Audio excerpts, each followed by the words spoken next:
преживяването.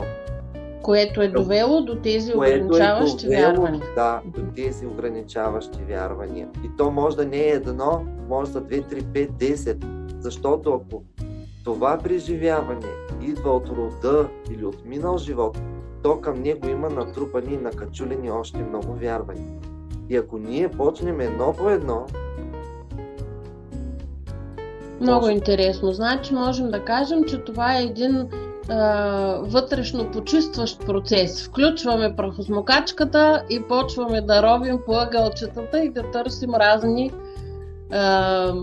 преживяни неща, които не си спомняме иначе, но в тази сесия успяваме да стигнем до тях